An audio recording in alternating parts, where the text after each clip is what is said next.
Hello, എല്ലാവർക്കും എങ്ങനെയുണ്ട്? നന്നായിട്ട് പോകുന്നുണ്ടോ? അപ്പം ഞാൻ ഇന്നിവിടെ വന്നത് ഒരു പരിപ്പ് കറി ആയിട്ടാണ്. അപ്പോൾ നമുക്ക് പരിപ്പ് കറി ഉണ്ടാക്കാൻ തുടങ്ങിയാലോ? 1 കപ്പ് പയർ, 2 ടേബിൾ സ്പൂൺ ചെറുപയർ. ഒരു പരിപ്പിൻ്റെ ഒരു ടേസ്റ്റ് അങ്ങ് മാറിക്കോട്ടെ എന്ന് വെച്ചിട്ട് ചെറുപയറും കൂടി ചേർത്ത്, അതാകുമ്പോൾ കുറച്ചും കൂടി ഹെൽത്തിയാന്ന് പറയാലോ. അത് നന്നായിട്ട് കഴുകിയതിന് ശേഷം ഒരു തക്കാളി, കുറച്ച് മുരിങ്ങക്ക ബാക്കിയുണ്ട്, അപ്പോൾ അത് മോശമായി കളയണ്ടെന്ന് വെച്ചിട്ട് ഞാൻ അതും കൂടി ചേർത്ത്. എങ്ങനെ, നിങ്ങൾക്ക് ഇഷ്ടമില്ലെങ്കിൽ അതൊന്നും ചേർക്കണ്ട കേട്ടോ. പിന്നെ അത് നന്നായിട്ട് ഉപ്പും മഞ്ഞൾപ്പൊടി ഇട്ടിട്ട് നന്നായിട്ട് 4 വിസിൽ ഒരു മീഡിയം ടു ഹൈ ഫ്ലെയിമിൽ ഞാൻ നന്നായിട്ട് വേവിച്ചെടുത്ത്, അതിന് ശേഷം ഞാൻ ഒരു പാനിൽ കുറച്ച് നെയ്യും കുറച്ച് എണ്ണയും, ഞാൻ സൺഫ്ലവറാണ് യൂസ് ചെയ്തത്, പക്ഷെ നമുക്ക് നാടൻ സ്റ്റൈലിലും വേണമെങ്കിൽ വെളിച്ചെണ്ണ ആയിരിക്കും കേട്ടോ നല്ലത്. അതും കൂടെ ഒഴിച്ച് നന്നായിട്ട് ചൂടാകുമ്പം 1/2 ടീസ്പൂൺ കടുക് അങ്ങ് ഇടുക, 1/2 ടീസ്പൂൺ ജീരകം അങ്ങോട്ട് ഇടുക.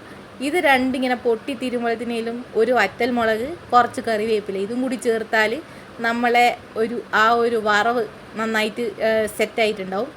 അതിന് ശേഷം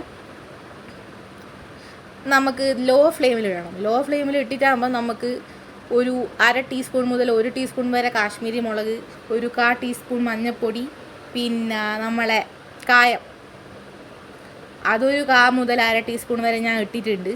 അതും കൂടി ഇടുക. നന്നായിട്ട് അങ്ങ് മൂപ്പിച്ചോളുക, അതിൻ്റെ ഒരു പച്ച മണെല്ലാം മാറുന്നത് വരെ.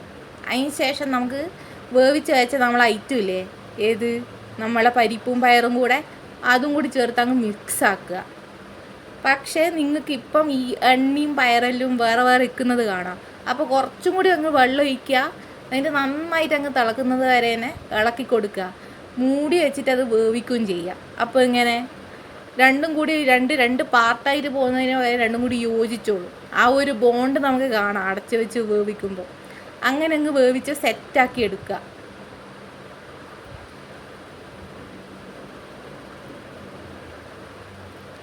എനിക്കിവിടെ കുറച്ച് ഉപ്പ് കുറവായിട്ട് തോന്നിയുകൊണ്ട് ഞാൻ കുറച്ചും കൂടി ഉപ്പിട്ടിന് കേട്ടോ. നിങ്ങൾക്കും നിങ്ങളെ ആവശ്യത്തിനനുസരിച്ചിട്ട് ഉപ്പിടണേ. പിന്നെ കുറച്ചും കൂടി റിച്ച് ഫ്ലേവറെല്ലാം ആഗ്രഹിക്കുന്നവരുണ്ടാവുമല്ലോ, അതായത് നമ്മളെ പരിപ്പും പയറിൻ്റെയും ടേസ്റ്റ് ഇഷ്ടമല്ലാത്തവരെല്ലാം ഉണ്ടാവുമല്ലോ. അങ്ങനെയുള്ളവർക്ക് കുറച്ചും കൂടി മല്ലിയെല്ലാം ഇടുകയാണെങ്കിൽ കുറച്ചും കൂടി അധികം ടേസ്റ്റ് കിട്ടും കേട്ടോ. പിന്നെ അത് ചപ്പാത്തിയുടെ കൂടെയെല്ലാം അടിപൊളി കോമ്പിനേഷൻ ആയിരിക്കും. അത് നിങ്ങൾ ട്രൈ ചെയ്ത് നോക്കണേ. എൻ്റെ അടുത്ത് മല്ലിയില ഇല്ലാത്തത് കൊണ്ടും പുറത്ത് പോയിട്ട് വാങ്ങാനുള്ള മടി കാരണം ഞാനത് ഇന്ന് ഇട്ടിട്ടില്ല കേട്ടോ. അപ്പം നമ്മളെ പരിപ്പ് കറിയെല്ലാം ഇവിടെ സെറ്റായിട്ട് വരുന്നുണ്ട്.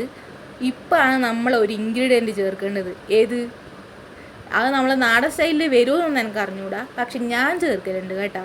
കാരണം എനിക്ക് ഈ പരിപ്പിൻ്റെയും പയറിൻ്റെയും ഒന്നിൻ്റെയും ടേസ്റ്റൊന്നും ഇഷ്ടമല്ല. പക്ഷെ എന്നാന്ന് നമുക്ക് ആരോഗ്യം കൂടി നോക്കണ്ടേ.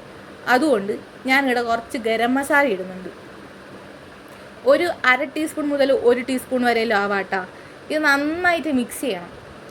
മിക്സ് ചെയ്തിട്ട് ആ ഒരു സ്മെല്ല് അങ്ങോട്ട് അടിക്കും.